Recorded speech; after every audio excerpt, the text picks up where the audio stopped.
Здравейте! Днес е 18 октомври. Днес не е 18 октомври, днес е 18 август, а ние с Митко имаме годишнина от сватбата, 12 години. И затова решихме да идем на разходка с децата.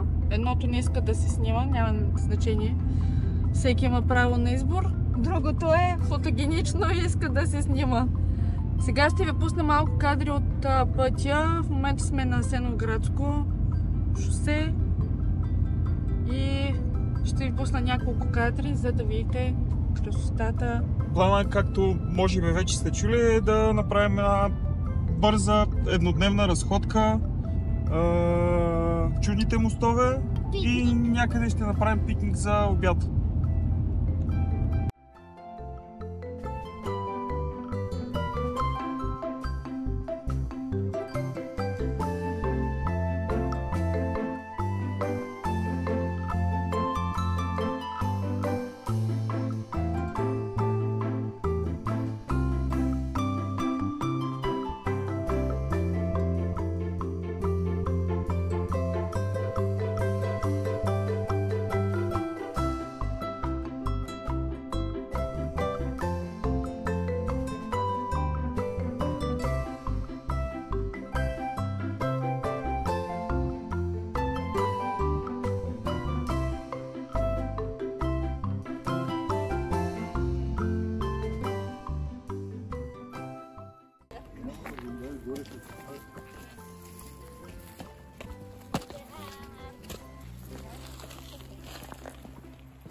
Вече сме по пътеката надолу към чудните мостове. На мен ми е трудно да снимам и да ходя по пътеката, тъй като явно преди известно време е имало доста силна вода, парапета е паднал и пътеката е изровена. И така, сега сме тук близо до една площадка, ще заснем няколко кадъра и продължаваме надолу.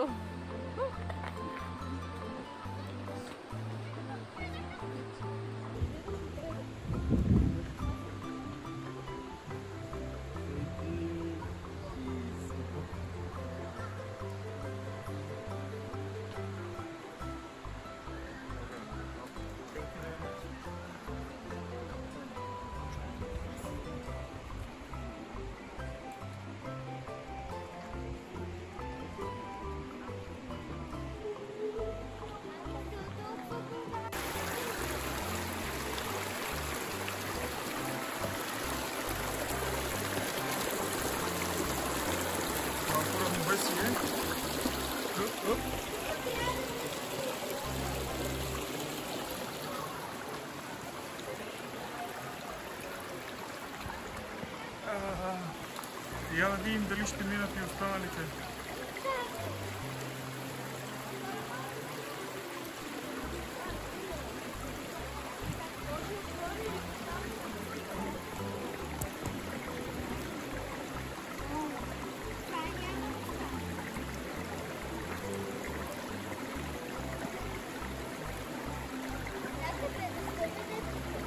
Сега как да стъпа? Ти остави телефона. Леко телефона. Да.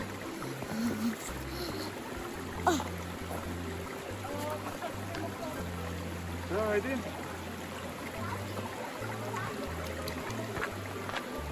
Ама все по-хубаво отгоре.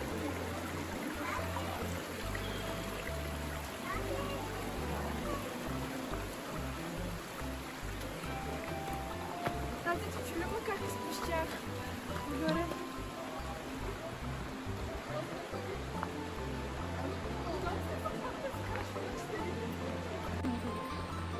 Минахме реката и продължаваме с разходката. Да, и тези много... Става все по-интересно. Тук влизаме в нещо като пещера. Не знам дали ще се чува от микрофона, понеже реката шуми доста.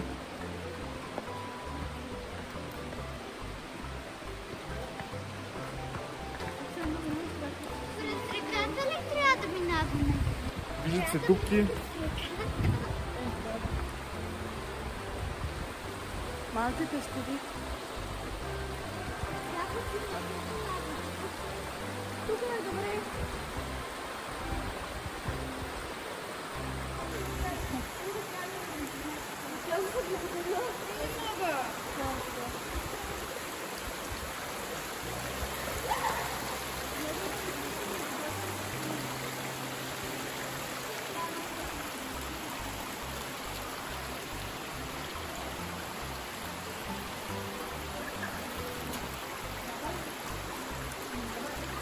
Искате ли аз да мина напред?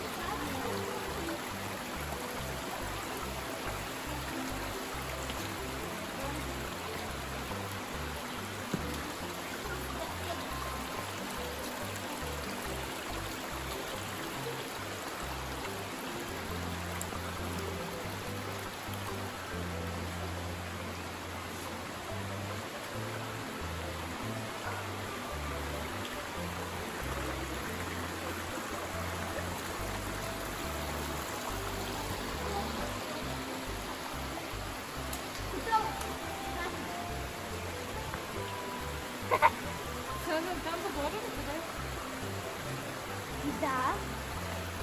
Продължаваме с препятствията.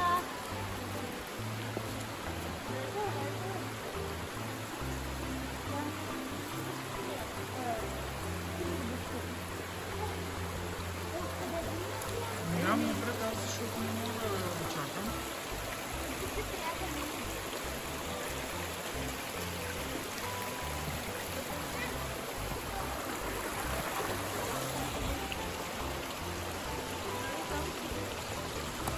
Идвам, тате!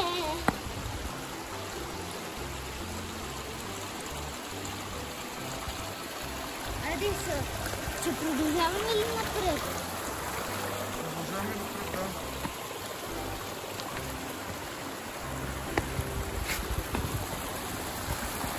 Не, това ще се обърне. Къде? Е от тук.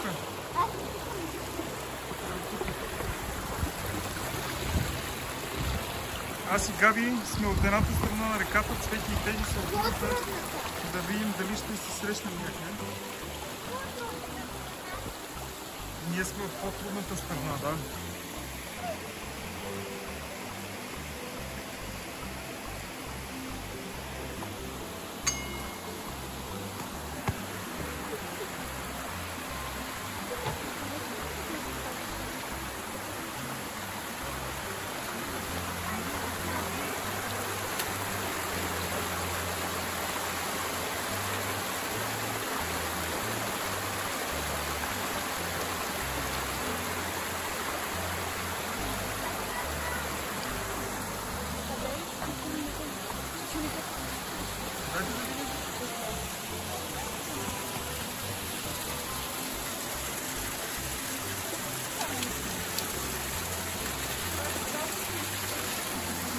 Аз съм минал.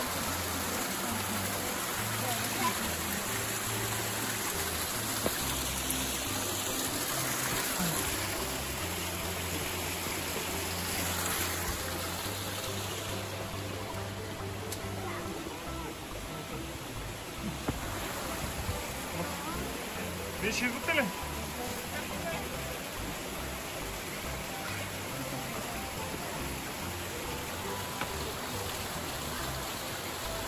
Тук е много яко.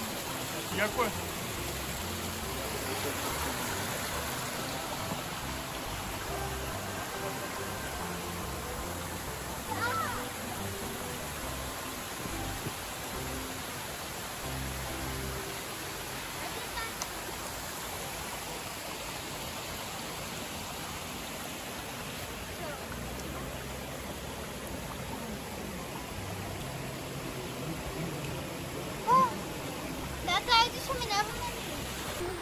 Връщаме се обратно на Цвети и на Теди. Нещо катеренето не им е много приятно. Пазенето на равновесие им е трудно. Камо ли да снимат, докато обикалят по камъните и се пазят да не се намокват от водата. Ние сме по-смелите. За Габи няма никакъв проблем. Да. Тя обикаля и скача без много да й пука. Даже се ожулих на едно дърво и не ме боли. Я кажи пак, че не чука. Ожулих се на едно дърво и не ме боли.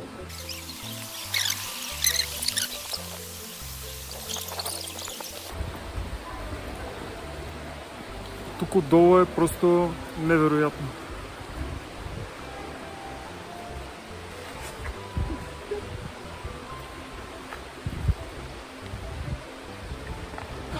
Айде, ние ще отидем от другата страна, е там долу, и ще оставим телефона да ги снима, да видим как скачат като... не знам като какво между камъни.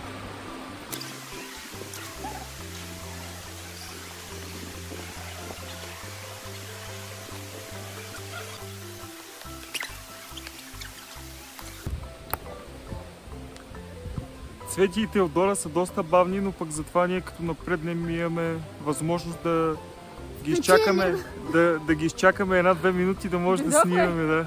Този път ни изненадаха и дръпнаха само 20 на секунди. Продължаваме надолу по пътеката да видим докъде ще стигнем.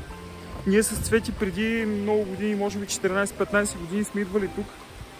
Но тогава мястото беше доста по-различно. Горе нямаше нито заведение, нищо, имаше една хижа само и това е. Нямаше хора. И нямаше хора изобщо, да. Докато сега почти навсякъде има хора, изчакваме се по пътеките и така, навсякъде е пълно с хора. Да, връщаме се. Защото има много хора и трябва да изчакваме.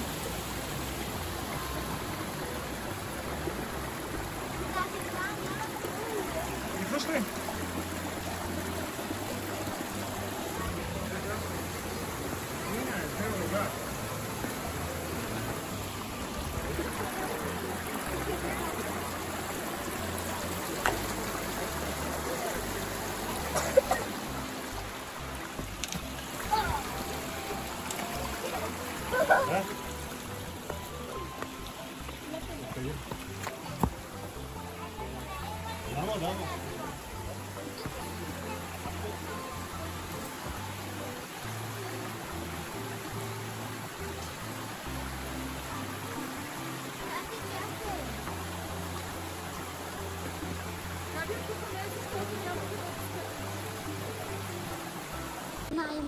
Разгледахме каквото разгледахме от чудните мостови, връщаме се към колата и най-вероятно ще търсим някъде някоя полянка, да, или някоя беседка да си направим пикник.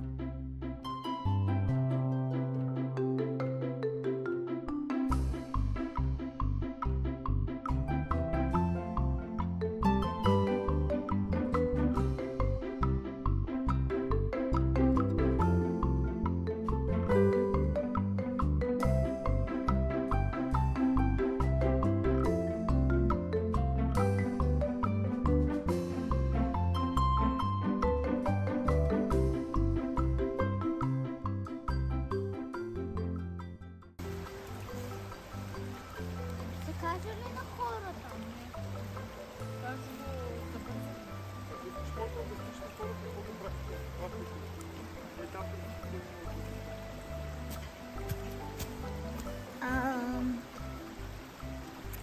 Тогава потопихме вафлите в реката и станаха малко по-твърди, защото бяха омекнали. Както Габи току-що ви разказа, вафлите се бяха разгряли в колата, затова ги изкъпахме във водата, да може малко да стегнат да ги извем.